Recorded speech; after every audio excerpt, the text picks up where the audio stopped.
So good evening. Thank you all for coming out tonight. I am Denise Demkowski, the town administrator here in Stow. I came to Stow in September of 2020, and at that time, the town was already undergoing discussions with Stow Acres to purchase 115 acres of the North Course. I got involved right away and have fond memories of sitting on the porch outside with Peter Brown from Stow Acres and Kathy Sfera negotiating the terms of the purchase. Since then, I have been working alongside my team on this exciting and unique project. Over the course of our program tonight, you'll hear from our speakers about the process getting us to the purchase and then making the purchase, public involvement and outreach, the master plan process, and of course, what everyone is here for, the potential future use of this property. To help us through this master plan process, the town retained the services of BSC Group and began a year-long planning process to develop a plan that has a focus on climate resilience by restoring ecosystem functions, fosters connectivity for people and wildlife, and will provide public outdoor recreation and health for a diverse population. Over the last 4 years, the town has also worked in collaboration with Peter Brown and Mark O'Hagan of MCO Associates on the overall vision for both the South Course and the North Course. Peter now focusing on continued operations on the South Course and a portion of the North, and Mark working on his mixed income housing development. We meet monthly and keep each other apprised of the ongoing projects. This purchase and planning has been quite the endeavor and a great example of public and private interest working in collaboration for the greater good. The Stow team has been phenomenal and has spent countless hours on this project. You will hear from most of them tonight, but I want to take a moment to recognize them all now. First, none of this would be possible without Conservation Director Kathy Sfera taking the lead.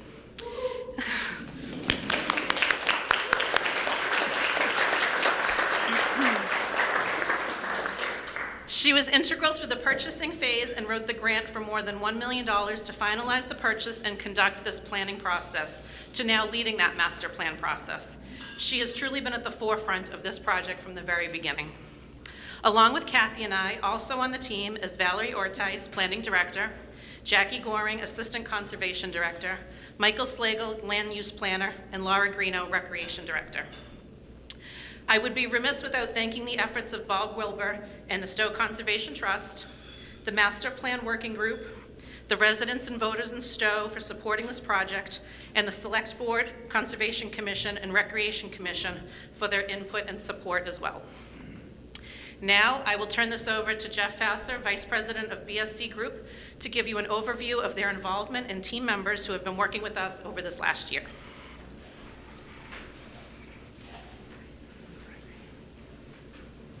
Thank you, Denise, and thank you for all of you for attending tonight. Throughout this whole process, we've been impressed with the town's commitment and interest to preservation and enhancement of open space, and your attendance is just another example of that. As Denise mentioned, I'm Jeff Fasser, Vice President of Planning and Landscape Architecture with the BSC Group. We're a Boston-based consulting firm with in-house disciplines including ecological scientists, engineers, planners, landscape architects, and site surveyors.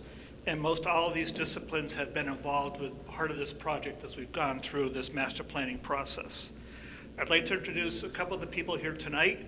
First of all, Pallavi Mande has been the project manager from BSC Group for this project. You'll be hearing from her later. Pallavi's background includes architecture, planning, and the design of climate resilient solutions. Her experience includes a variety of land protection and preservation work with organizations such as the Charles River Watershed Association, which you may have heard of. The team working with Pallavi includes Amanda Smith, who will be speaking in a little bit. She's an ecological scientist with us. Casey Lee Bastian, landscape architect with BSC Group. Doug Morse, landscape designer with BSC Group. I don't know where he disappeared to, but he's over there. He was previously on the Stow Conservation Commission, so some of you may remember Doug, yeah. Other people who have contributed to this project also here tonight, Jillian Davies, and then Matthew Byrne also was a major contributor, but unfortunately he could not make it tonight. We would like to compliment the town for your foresight in initiating this project, which is very innovative and implies a number of different innovative techniques to protect valuable open space, enhance the site's current environmental features, and restore previous natural resources. As I mentioned earlier, we've had some very engaging public input meetings, and all that input has been very valuable to us. I want to thank everybody who's participated, and thank you again for showing up tonight. And I want to make the point that what you'll see in the master plan are ideas that came from the community that BSC then provide technical advice on and guidance of how those ideas could be incorporated into a master plan for this site. We work with communities all over the state, and projects like this don't come around very often. And projects like this really give our staff, it's okay, I don't know what she's doing to me right now, gives our staff as well as town staff an opportunity to work on a project that really plays to our passions and our interest in innovative solutions for preserving open space. What I'm trying to say is this project just wasn't just another job for them or for us. This really was something we're really passionate about and love doing, and really applied a lot of our kind of extra thinking and expanding our what's the word I'm looking for? Expanding our, pushing us to limits of our knowledge and applying new ideas to this project. That leads me to the town, who was also pushing us to come up with innovative solutions. We have applied some tried and true solutions here, but also thanks to the town's pushing and what about this? What about that? Is there a way to do this? Is there a way to do that? Some innovative ideas have come out through this project. And I think as you see this project implemented over time and new elements added to the site, you really see that some of these innovative ideas really are going to come up, result in a very enjoyable space to visit and a lot of interesting things to do on the site. So with that, I'm going to turn it over to Kathy Sperry, your Conservation Director, for the next part of the presentation.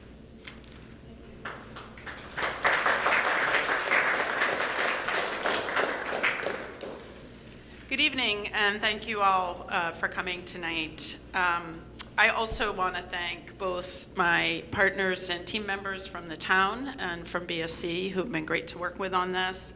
And I also want to take a moment to acknowledge Dave Carlson, who hasn't been mentioned. Dave is the Director of Golf here at Stow Acres. He has helped us in a myriad of ways behind the scenes, including teaching me how to drive a golf cart.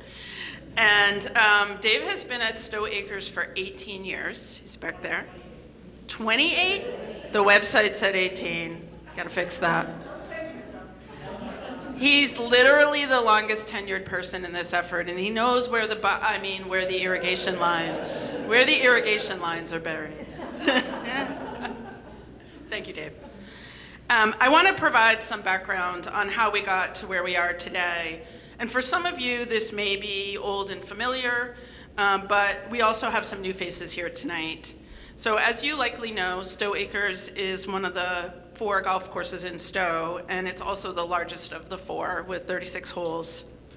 Our open space and recreation plan identified planning for the future of Stow Acres and Stow's other golf courses as one of the highest priorities for the community, both because of the amount of land that they collectively occupy at about 600 acres, their developability, and the uncertain profitability of golf over the long term. And as we thought about golf courses in Stow Acres was really at the top of the list.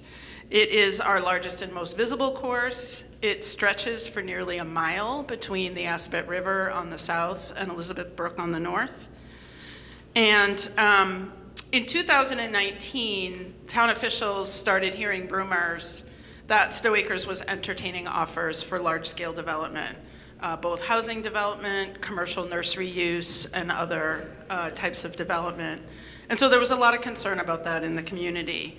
And as a result, the town and Stow Conservation Trust, our local land trust, decided to jointly hire a planning consultant and create our own community vision for Stow Acres.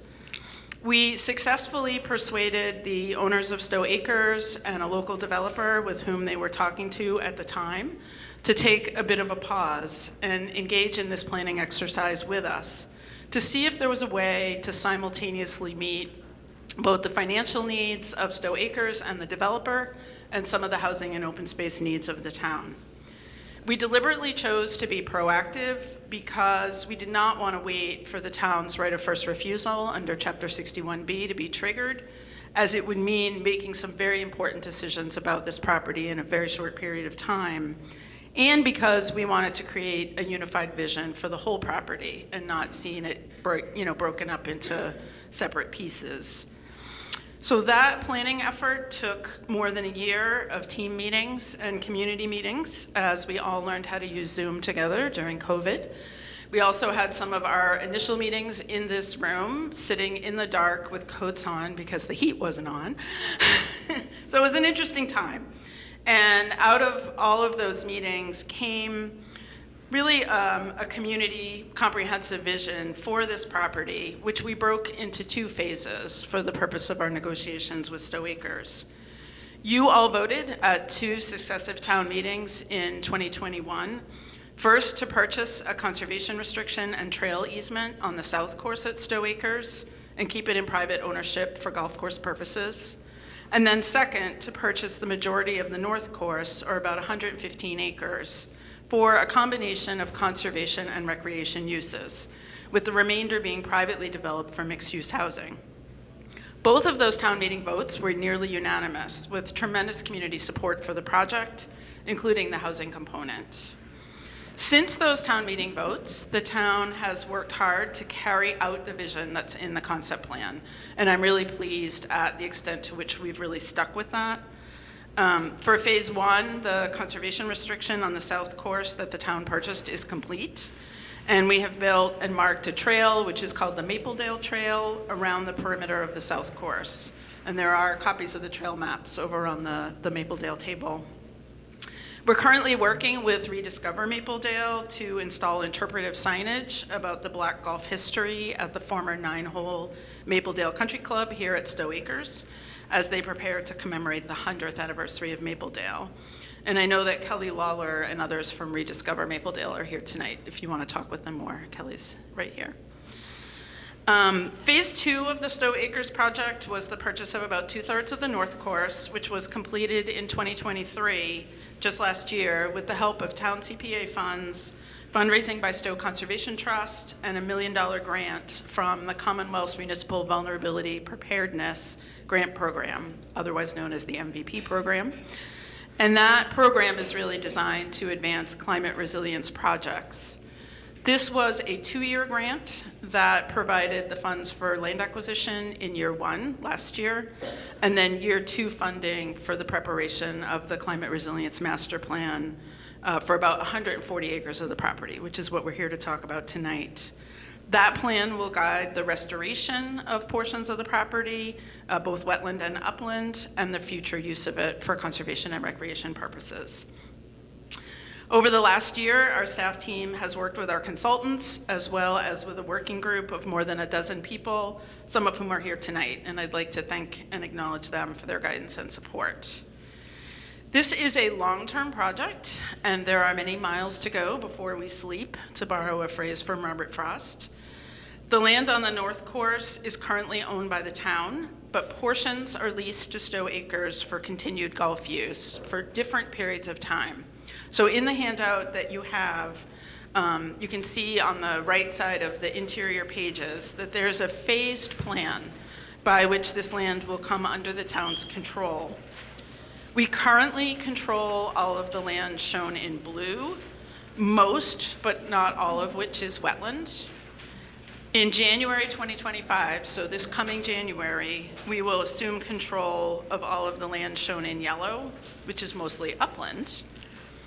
Then in January 2028, just 3.5 years from now, we will take over control of the land that is currently the driving range, shown in orange, and as the range is being relocated to the south course. And then finally, in January 2033, all of the golf retained rights will expire, and we will have access to and control of all of the land. This phasing plan was important to reaching financial agreement with Stow Acres, and it also has a benefit for the town because it gives us the time that we need to do this kind of planning work and to integrate the site with the proposed development project. It gives us time to find grant funds, to do design and engineering and permitting. So there's a lot of work that lies ahead. We've accomplished a number of community goals with this project. About 85% of the land is permanently protected. Golf is continuing as a traditional use here at Stow Acres.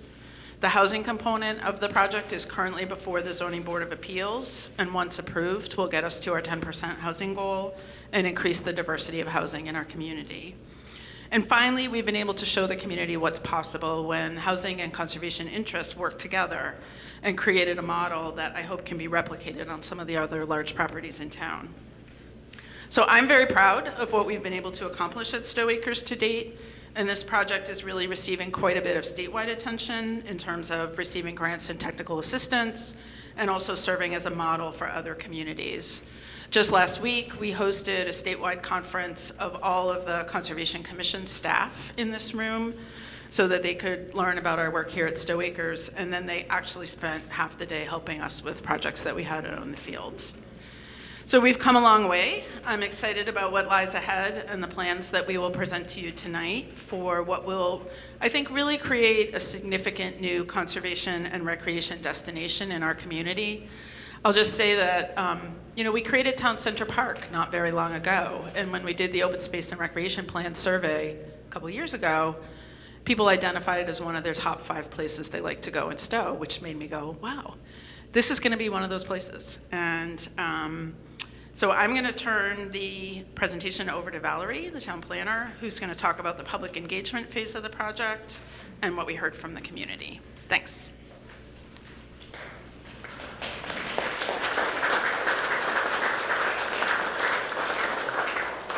Hi, thank you. I'm Valerie Ortiz. I'm the planning director. So we are proud that over the last year, during our course of the work with BSC Group, that we had a robust public engagement process. So this has been achieved through the support of a diverse working group, a survey, multiple different forums and open houses, and an online mapping tool. So during the course of the project, we were supported by a working group that others have mentioned already, but I just want to call out the entities that were on this. So this was a group of residents from the neighborhood, representatives from adjacent towns, representatives from Stow, the Planning Board, the Conservation Commission, the Recreation Commission. We had members from Stow Conservation Trust, ORS, Minuteman, Neshoba, Rediscover Mapledale. I'm sure I'm forgetting a ton of others, but it was really a fantastic group of people that met regularly throughout the progress of the project and acted as a sounding board for us as we were thinking about different options and decisions. So last fall, a project survey provided over 500 submissions, which for Stow is quite an incredible response. The questions focused on how do you use the property now? How do you use recreation and conservation lands in other towns? How would you like to use this land in the future? And the themes that emerged really solidified a vision for Stow Acres that had been thought of before, but this process really confirmed it for us. So a few of those themes were an interest in preserving and protecting open space, climate resiliency, accessibility, minimizing costs. The different comments were about wanting unpaved walking trails, accessible paths, interpretive trails. There was a very interesting, strong opinion on dog parks that came out of that process. But really we heard that folks wanted us to let nature be the playground. During the October Fall Fest, we welcomed residents and others to this property to really have them get a better sense of the scale of the land. This really is a lot of space that we're working with. We led different golf cart tours. We had Rediscover Mapledale present to talk about their work. And we also wanted to make sure that we heard from different specific user groups. So we held different focus groups with those that were underrepresented in the survey or are typically underrepresented in these town processes. So we talked to seniors, to recreation users and to Neshoba students. We had a teacher at Neshoba gather over 50 responses from her students. So again, we heard the call for accessibility, locations of specific points of interest, like benches by viewpoints, for example. Specifically, which kinds of fields are needed in Stow and that there might be a lack of. We also heard interest in swimming holes, food forests, a cedar swamp, and other interpretive trails. We held an open house in February where we introduced a mapping exercise where we posed the question, if you were queen for a day, how would you plan this land? What would you put where? And so from that, we really got a good sense of the groupings of different types of activities that people would want in different locations. And parallel to this, we also had an online mapping tool so that those who were not able to come to that open house could essentially do that exercise on their own at home and point out points of interest. So all of this is to say that we feel this plan is reflective of the community at large. You may find as you look through the various maps and boards that are around the room that an idea you had might not be represented. And we're more than welcome to hear that feedback. But also please know that what is presented tonight is a really interesting balance of the interests that we've heard. Various priorities, what we know about the land is all represented here. So if there's any omissions or items that you expected to see that you did not, again, please let us know. So I'll turn it over to Jackie for a discussion on the first phase of what's to come.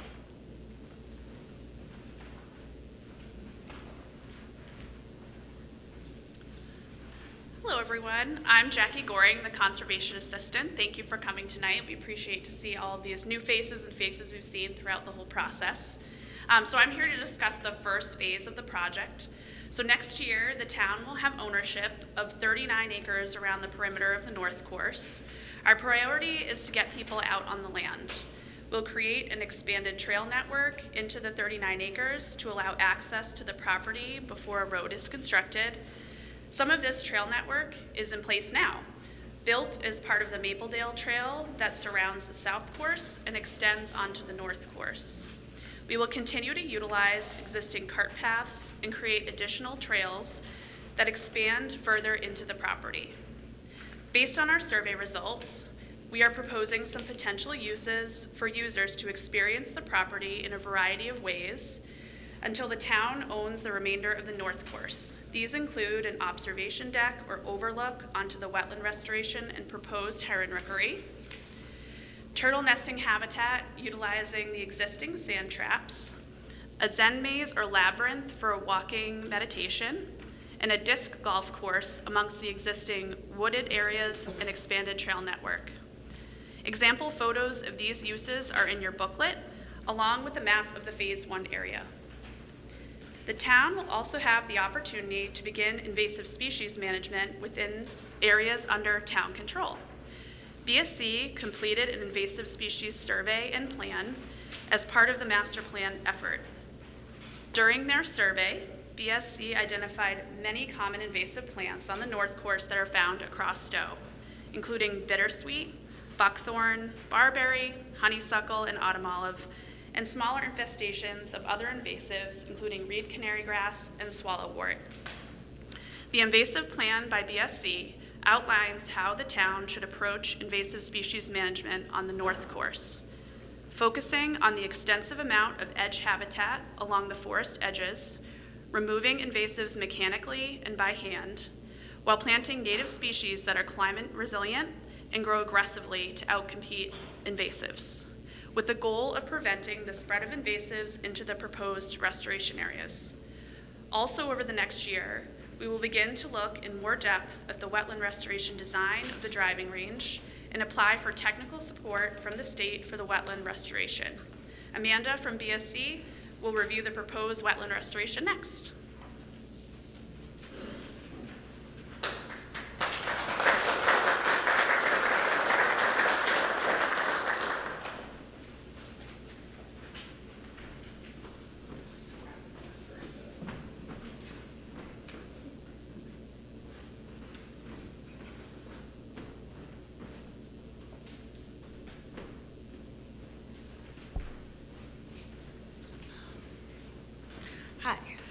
So, for the wetland restoration, we took a lot of things into consideration, starting with the history of the site, what was there and what is there now, where the water wants to be, getting a sense of the hydrology, and looking at the soils and the plant communities that exist.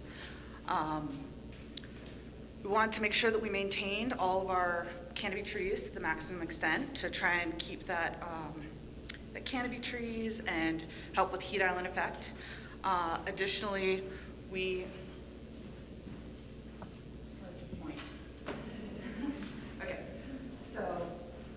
noticed there's lots of low-bush blueberry along this Trail 1, so that was another area of interest that we wanted to preserve and also highlight, and it also follows existing trail networks. The green area we discovered has some varied hydric soils that would match the adjacent western wetland system. So the idea there is to start pulling back some of that fill and restoring this area, which will be very hummocky, up and down, sort of complex, with some standing water throughout the year. But then as it gets into the purple area, that area is sandier, and so we're proposing to do more of a wildflower mix for now and allow it to transform and transition into forest over time, because that's what was historically there. Additionally, the channels that currently wrap up over towards the pond and down to the south, those were man-made structures to kind of move the water where we wanted, and so we want to kind of slow that down, allow the beavers to dam things up, and try and encourage the water to move back horizontally through groundwater surface, groundwater flows across the site, and trying to restore that movement. If there's any other, those are kind of the big ones. Additionally, there's some great seating over here in an upland section that we also thought would be a great spot to preserve, had some educational signage. There's some nice ephemeral native plants back in here, and so it's a good place to have some of those interpretive signs to key out these different features. And we also we're also planning to add some habitat features, so bluebird boxes for the meadow areas, duck boxes closer to the water, where the waterfowl will be, as well as those turtle habitats and potential rookeries. And yes, that's the current concept for the wetland application. What are the sort of dashes along the outside? Is that the trail? The yellow dashes are our The black dots. Those, yeah. These, I'm not certain. I think those are from a different map set. Those color ones. Yeah. The wetland flag. Those are just extra.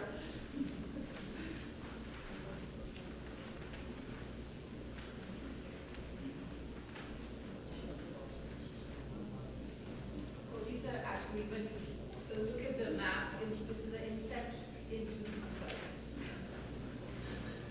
this is a good point for me to transition into. So what you see along there is actually a zoomed in version of what you have, what you see for the entire plan, and those are trails that are either extensions of existing trail network or accessible trails that we've proposed based on topography and what we are trying to access.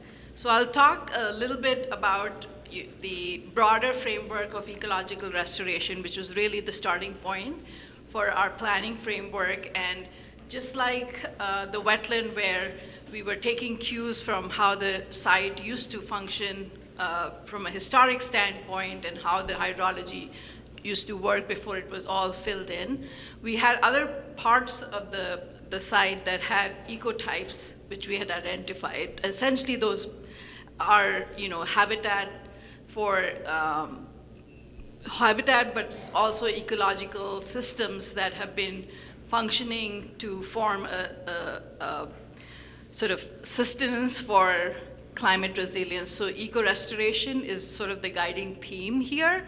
And we started by creating a framework, or if you want to imagine that as a sort of skeletal way to organize how we are seeing the site be restored, not only kind of putting in place functional aspects like hydrology and then ecology, but also making those accessible for users. So we heard it loud and clear that, the priority for this site was people wanted to enjoy nature and not necessarily have a lot of recreational uses.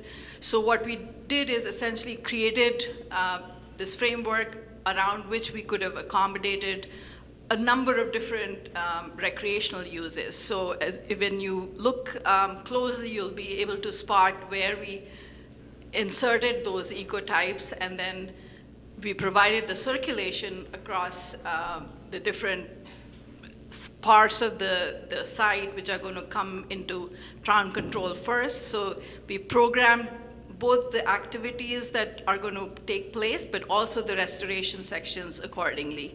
So there'll be the first phase that you heard from Jackie, that then gets the wetland restoration. That's the main aspect of the overall master plan that gets addressed in the second phase. And then the third phase really shapes how we are seeing the ecology get restored.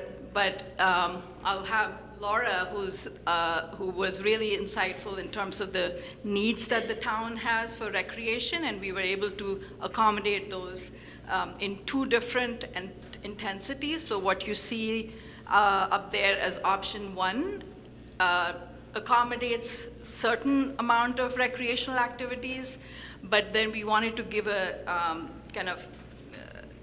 a way to have the recreational pieces grow if there is more demand in the future, or if needs change, that we have the flexibility built into the system that can accommodate recreational users without compromising on the ecological restoration. So with that, I'll have Laura talk a little bit about the different activities that we see come through. All right, finally we get to the fun stuff, all right? Or at least the fun stuff to me. And the other good part about going last is that they've said half of what I was already going to say, if you'd like to. I will have you, she's going to put the board up here, but I will have you look at your maps because it is a little bit small and you'll be able to see all of the different things. Like Valerie had said, we did a lot of outreach. We talked to all our user groups. We found out what their needs are now and moving forward for the next 5-10 years, so that we could incorporate some of those needs into this plan. But I do want to remind everybody that these are ideas. They're not set in stone. Things that are here now, we're showing you what people have said now. But 10 years from now, we don't know that these might be the same needs, or we might have found other options for needs some of these things elsewhere. So we are going to engage in a master plan and look at all of our recreation properties in town and make some recommendations on current and future needs. So what you see here is definitely what we got out of the user groups and all the surveys and the outreach, but just don't feel like this is the end game, because we're just starting here. So if you look at number 1, that is going to be our, hopefully, dock launching of kayaks area, if we can get access over there. So that's up at the top here. And then if you go to number 2 would be like a natural play area. We have an example of that in your packet. Then if you scroll down here to number 3, you'll see we have a splash pad that we're looking to install there. Number 4 would be the dog bone pond, which would be great for fishing, and a skating pond. We have number 6, if you look at number 6, it would be the dog park area. And then if you come down here, you'll see we have a small recreation building. That would be in option 1. This is all option 1. I should have said that at the beginning. And then we have, like Jackie said, we have some observation decks. We have a lot of landscape buffering around the housing area. Number 12 would be our picnic area, one of our picnic areas right in here, overlooking the pond. And then we have one soccer field. And right now, one soccer field would definitely help with the need for our local soccer groups. And then we have, right next to it, we have pickleball and tennis courts. We have, like they said, the rookery, the turtle nesting, disc golf. So that's all of option 1, and that's would be, the build out for that. What we're looking at here actually is option 2. And what's different between option 1 and option 2 is, so in option 2, there's a larger recreation building that would incorporate, potentially a swimming pool, basketball courts, indoor pickleball, just some fitness spaces. The town is definitely currently lacking in indoor recreational facilities, so this would definitely help with that need. We'd add an additional soccer field, and what we're hearing from soccer is, if they had 2 more, it would be great. And on the recreation side, the field maintenance side, we do not rest any of our fields. So this would give us a chance to rotate our fields and create new growth on those. And then number 14 is the pickleball and tennis courts, and we're adding one in there to meet those needs, because as a lot of you know, pickleball is growing very fast, and we are just meeting the need of what the town is right now. So that would be great. And then finally, the last difference would be a baseball facility right here, field, and that would be a convertible field. Right now in Stow and in Maynard, I think there's only one Babe Ruth baseball field between the 2 towns. We share all of our baseball, ABL baseball, with Maynard, and between the 2 fields, we're just making it. We had to convert one of our fields to a larger, like a dual-purpose field, just to meet the need of that second tier of kids coming up that are looking to be on a bigger field that we don't currently have. So those are some of the needs, and those are the differences. And we look forward to hearing your feedback on which proposal that you might like. Pick mine, number 2.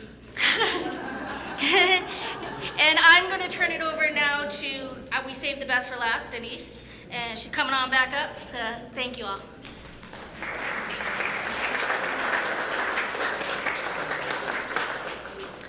Thank you. Thank you to all of our presenters. We will take some questions in a moment.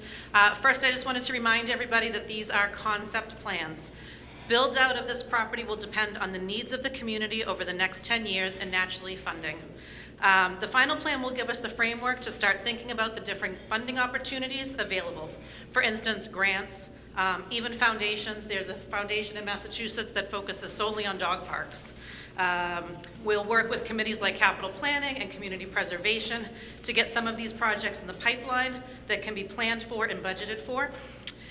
We're not here tonight asking anyone to pay more taxes for this.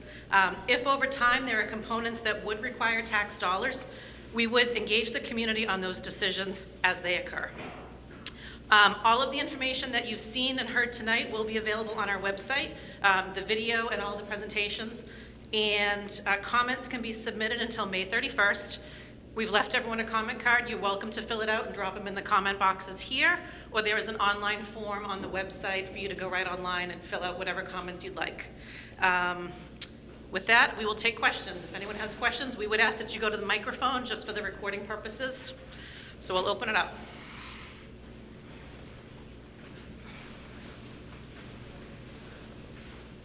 I just wanted to add one thing, which is that we have a TV screen over here. It didn't end up working. Our consultants have made some wonderful graphics that show before and after on different parts of the property that I don't know if folks have been able to see, but if you haven't, those are all up on the slideshow section of the website as well. Yes. You could turn the mic on. Yep. Thank you. I want to thank all of you. This is really a very inclusive and comprehensive plan. One thing I did notice on all of this, and it has to do with the season that we're in right now, all of these are summer or spring or fall sports and activities that can be done. As an abutter to the golf course, who has grown up with children here, we use the golf course for sledding. And there are other uses that are done on the golf course. And I'd like to see some winter activities included so that we see that the money that's being spent is more year-round as opposed to seasonal. Yes, so we have thought of that. So we do expect there to be cross-country skiing, possibly skating on some of the ponds. We can add them into the concept plans as maybe sort of summer and winter, but that has all been considered because we do want this to be a 12-month property for people to use.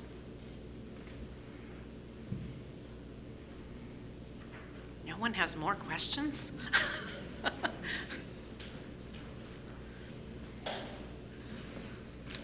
Hi. So, thank you. I agree. This is awesome. My question relates to pickleball, because I was at the town meeting when pickleball was more of an issue than funding the purchase of the conservation restriction, if I remember. So, I'm just wondering, where would the pickleball lie in relationship to other things? I was trying to figure it out on the map, but. So to touch on the town meeting, that was really about the location for the proposed pickleball being Town Center Park. If you look at option 2 in your program, it would be item 14. So pretty much right in the center of the property. So it's not next to any of the houses, it's set back to try and isolate it a little bit from any abutter noise, really.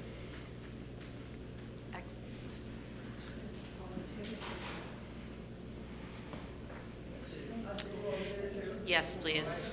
While you're heading over there, I do just want to acknowledge Michael Slagle, who put together this beautiful brochure that you're all looking at.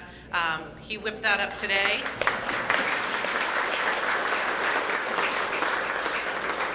And it really came up beautiful, so.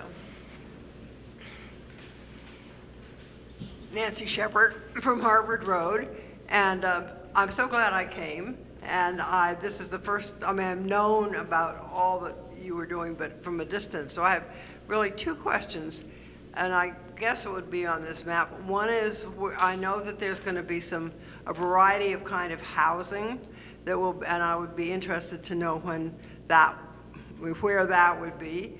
And also, I'm like to walk, and I would love to know where the walking paths are. I know you've had some opportunities to walk on them, and I would, hope I'll get to walk myself. Certainly. So the housing development will be right here to the left. It's a little bit faded, just so it didn't take away from the overall plan. And Mark is here, who is building that development, if anyone has questions for him about the specific development. And as far as walking trails, we expect them to be all over the property. As was mentioned by Jackie earlier, we will start with sort of a perimeter trail so that people can get out and start walking it in the meantime. But as we build the entire property over the next 10 years, we do expect trails to be pretty much everywhere, both a combination of paved trails that may already exist as golf cart paths and dirt paths or whatnot, so that people can really get onto the entire property. Great, thank you. You're welcome.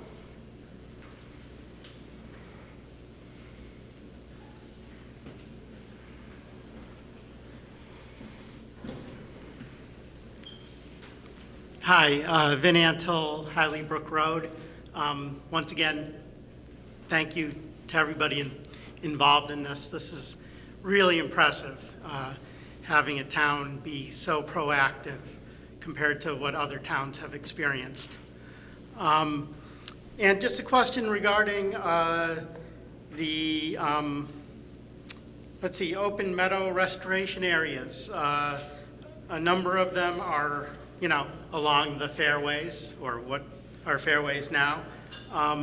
They will require a certain level of maintenance. And I think when you look at the overall plan,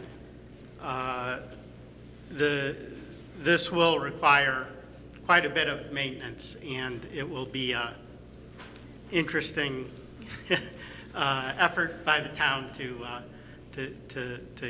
keep things going. Perhaps something like if sort of a nonprofit spin-off would be an option to help, kind of like Central Park has. Anyway, just thought. Right, so I mean, I can certainly have Kathy come up and talk about the restoration or the sort of meadow areas, but yes, clearly any project of this size is going to require a lot of maintenance. That will all be taken into consideration as we develop over the years. What it will take. Do we need to add staff? Do we need to add resources? We've mentioned a recreation building. Well, we need more than just Laura to staff a recreation building. So, that's what will go into the planning of really the whole complex. We build fields, we need to maintain fields. We build parks, we need to maintain the parks. So that will be taken into consideration as we phase it in, the overall cost and the long-term cost to the town, the taxpayers, the community. We will be working on all of that over the years. Do you want to add anything?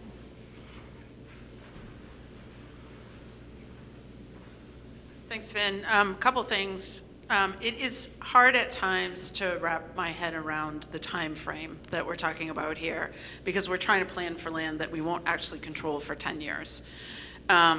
In the meantime, as Stow Acres begins to relinquish portions of the land to the town, our agreement with them, which was negotiated as part of the purchase, is that they will mow the land at a frequency that we request. And I think there was a maximum number of times. But, we don't want to maintain it as lawn. So if it's an annual meadow mowing kind of thing, we can do that. There's a lot of meadow shown on this plan, and I think as we get closer, we'll really bore in on, exactly which areas are going to be meadow, which areas might be reforested, how's the land responding to what we've done with it. I can imagine having sort of a Friends of Stow Acres volunteer group that would stay focused on helping out with stewardship of this land in particular. So lots of things to think about.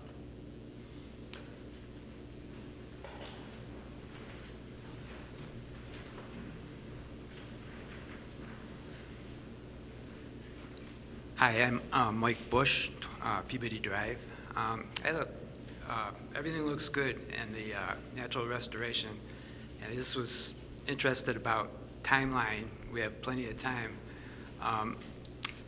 For the housing going on next door, with a 10-year plan on our side, I was wondering how the timeline's working on the house building, so that will it be completely occupied before the 10 years, or will we converge about the same time? I'm not sure what the building phase out is, just to make sure that I'm on the Recreation Commission.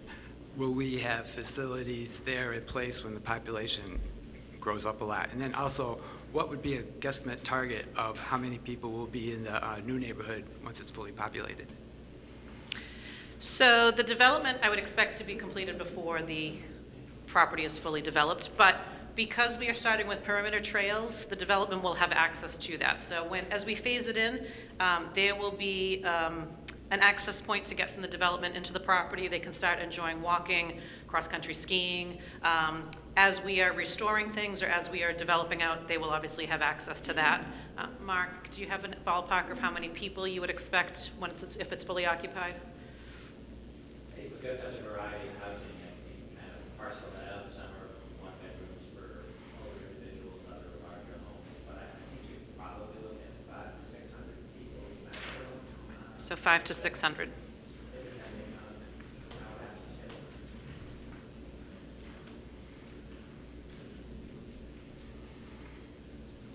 Well, sure.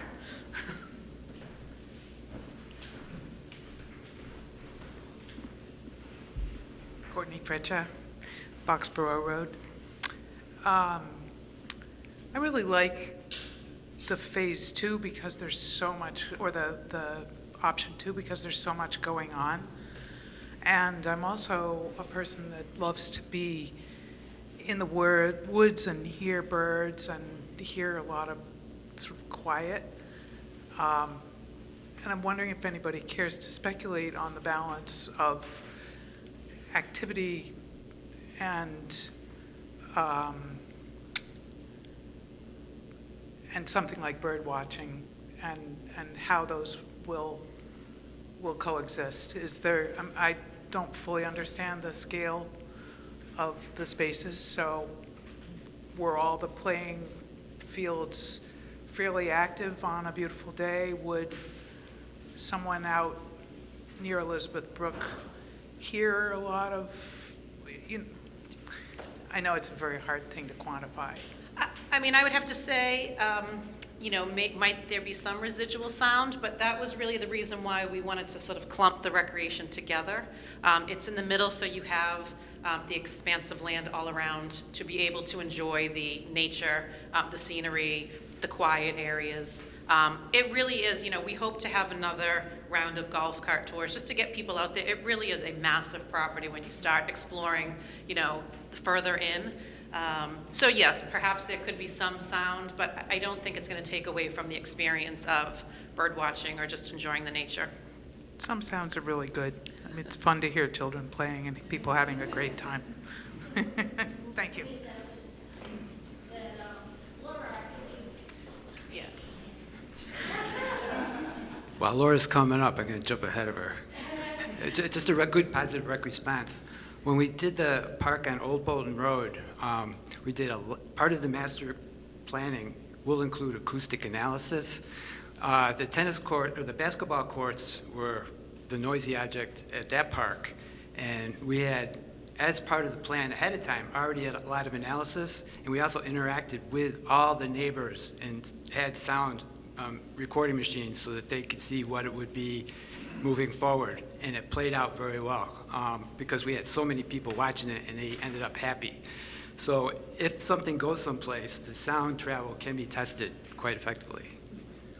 Yeah, and I was just going to add that a lot of our activities in, winter, spring, and fall are in the afternoons and on the weekends. So there'll be a lot of opportunities for people to get out there and feel like you're by yourself, basically. I think, as Denise said, it's such a large, vast area, and we are trying to keep things contained and have buffering and trees and things like that to bring down the noise.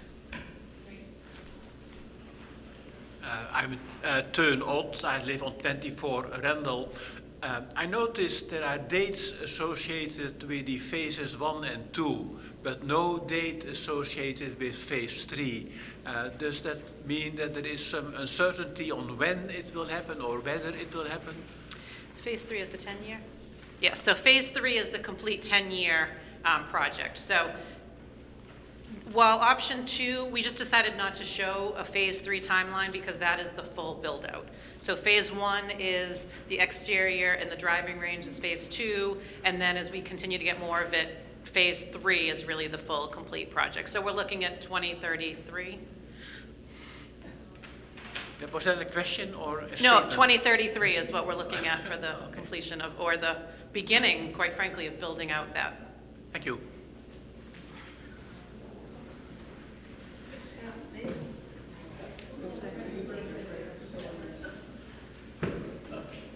Hi.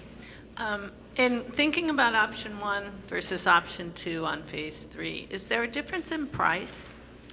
There will be. I mean, obviously, option 1 and 2, there is, because option 2 includes fields and other things that we would, a larger recreation building, as Laura touched on, perhaps indoor recreation space.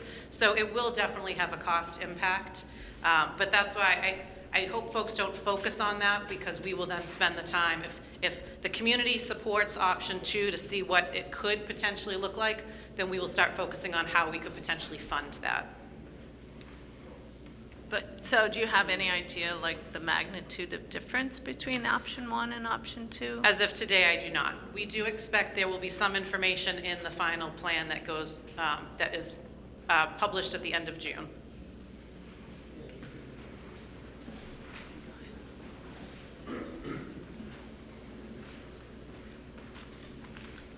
So my impression of option 3 is, or phase 3 option 2 is, in some ways, these things do not necessarily have to happen, but there is space for them to happen.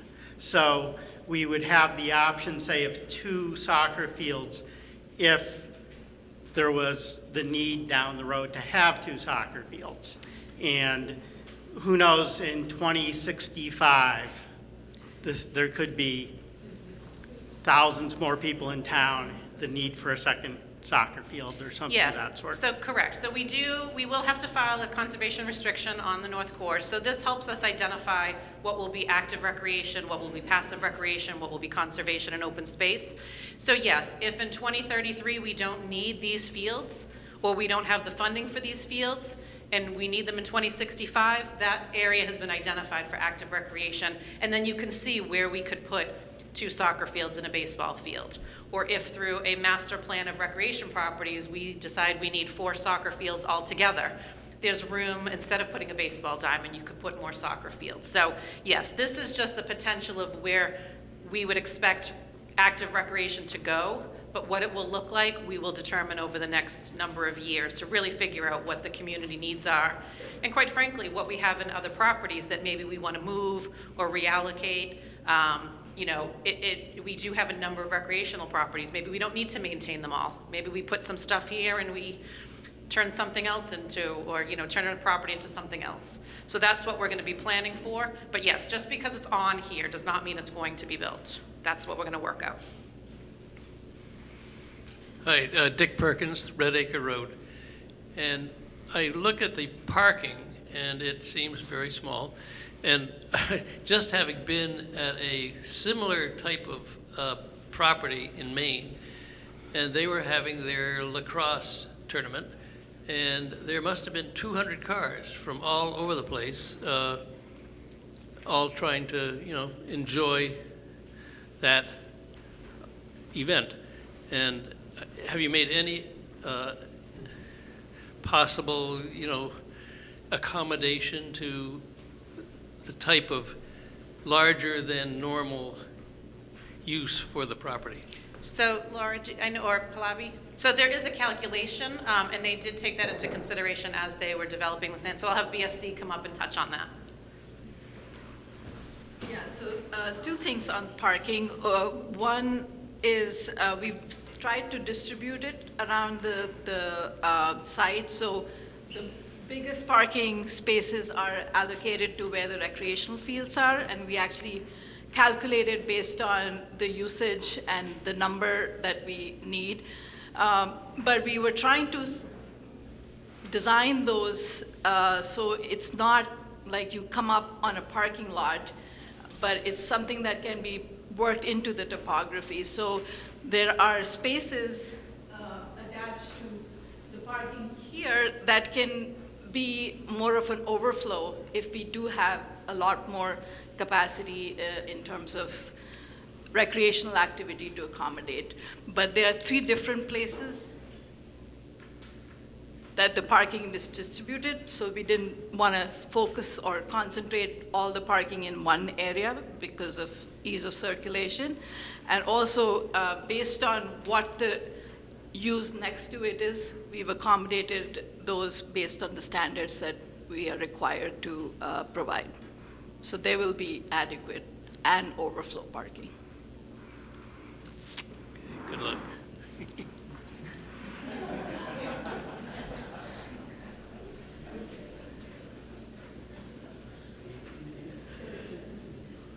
Other questions? Okay. Last call for questions. Thank you all for coming out tonight. Feel free to continue to look around. If you have questions, we're all available. But thank you. And again, comments either in the box or on the website. We would love to hear your feedback. So appreciate it.